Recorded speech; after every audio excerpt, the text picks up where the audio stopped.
Bon, vite fait, un petit bonus pour clore cette série. Commenciez en biais, mais droit. Non, c'est pas ça. Droit, mais de travers. Bref, comment couper bien avec un angle.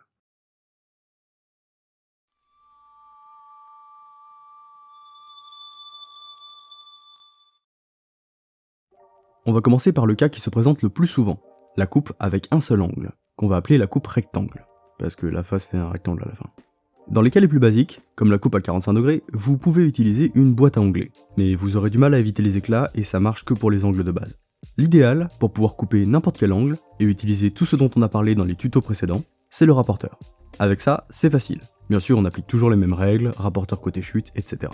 Si vous n'avez pas ce genre de rapporteur, vous pouvez utiliser une fausse équerre. Mais c'est pas un outil très courant chez les débutants, et en plus il faut copier l'angle à partir d'autre chose. Donc c'est pas pratique. Pour ceux qui aiment les maths, vous pouvez passer par le calcul. Mais à moins d'être vraiment super précis dans vos mesures, vous aurez des erreurs.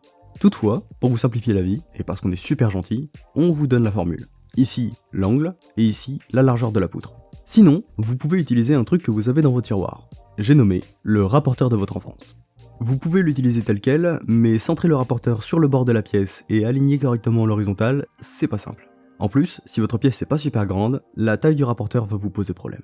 Et oui, trop grand c'est pas pratique. Donc il vaut mieux utiliser un intermédiaire. L'astuce, c'est d'utiliser un bout de carton. Boîte de pizza, de céréales, ou de biscuits apéro, aucune importance. L'important, c'est que ce soit un minimum rigide. Donc vous pouvez oublier la relance des impôts.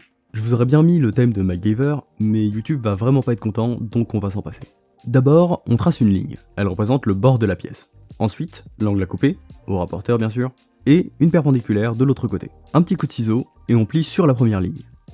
Le repli permet de se plaquer contre le bord, et la perpendiculaire de bien se placer contre le trait.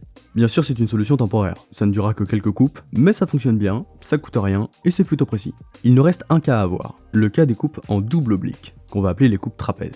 Si vous débutez et que vous voulez faire ce genre de coupe, déjà allez faire du yoga, ou boire une camomille, je sais pas, mais faut vous calmer un peu. Relax. Et pour les explications, vous avez deux possibilités. Vous battre avec un rapporteur, ou vous battre avec une règle. Mais dans les deux cas, j'espère que vous avez fait beaucoup de camomille. Pour ce genre de coupe, à moins que vous aimiez vraiment beaucoup les maths, on vous conseille de tracer d'abord sur un logiciel de CAO. Nous, on utilise SketchUp, mais ça dépend des préférences. Dans tous les cas, une fois que vous avez vos angles, tracez les faces 2 par 2. Ça limite les erreurs. Par exemple, là, c'est pas aligné, donc ça a merdé quelque part, donc camomille et on recommence. Bon courage.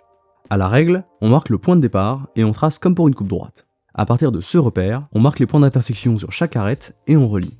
Une fois le tracé fait, il faut entailler toutes les faces puis couper dans les angles. Après, la lame est suffisamment guidée pour couper toute seule.